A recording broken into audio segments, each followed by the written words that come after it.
Yeah, it makes a lot of sense. Obviously, Elon has done a fantastic job building that business. He now he's turning his attention to Twitter. A couple of things here. So, like one, just like what's your general read on the whole Twitter situation? Are you a fan of Elon doing this? Do you think it's a distraction? How do you read it to start? Well, I'm going to tell you some things, Pomp. You know, there's a lot of misinformation going around about this whole Twitter thing. And I just read in the paper that the head of the CIA flew out to Saudi Arabia last month. And I think it was to tell them that we were taking Twitter back from them. And that's what this is really about. Whether people want to, worry about Donald Trump being on the platform. Oh, no, God forbid, the right wing might have free speech or this or that. What it's really about is foreign interference in our elections, in our democracy. It's gotten to a horrible situation in America and in Western governments. Now with the war in Ukraine, it's become so obvious, the misinformation that's put out on Twitter daily, the constant attacks, the bots. It's became a national security issue for the United States, became a major issue for Tesla because Tesla uses Twitter as its main advertising vehicle. And Elon felt it was time to step in and take this asset back from the foreign actors that have been manipulating it. So a couple of questions. First is, you think Saudi Arabia owns Twitter, or what's the they do own Twitter. They own 6% of Twitter, but I think they control Twitter internally. And in what way? Like, do you think it's part of like the content moderation decisions? Do you think that they've got some sort of leverage over the executive team? Like, tell me more about that.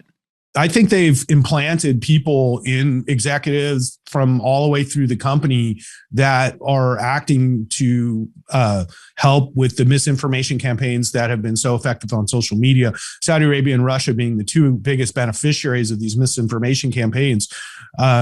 We have a very insidious thing going on in social media, and with Instagram and Facebook, we have no ability to get control of these assets because Zuckerberg controls it like the great overlord of misinformation.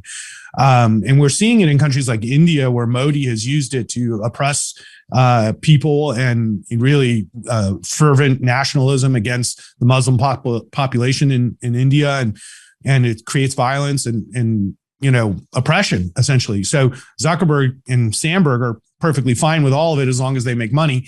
And I think people like Elon had enough of this stuff. So now he's stepping in and using his considerable financial might to do something that I think that's going to be a benefit to our society and very profitable for ultimately Twitter shareholders.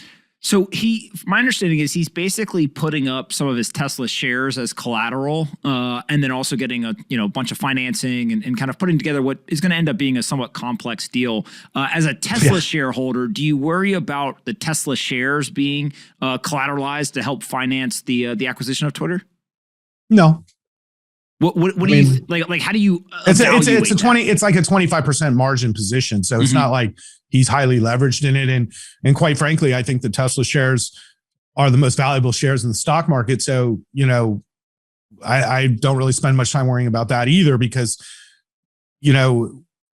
like when Elon sold shares last week, it was like to a benefit of the public, because he's not operating Tesla. He went from owning 17% of Tesla to 16% of Tesla, and it pushes the price down and allows other investors to buy Tesla stock at a cheaper price, when we all know the information that's out there that Tesla is executing brilliantly right now in a product that's in such high demand that they really just can't supply it. And what I'm seeing from yesterday is it looks, and this is what's going to happen next. So maybe this is the first place I'm really saying this, is that Tesla is prepared to build a second gigafactory in Texas and a second gigafactory in Shanghai.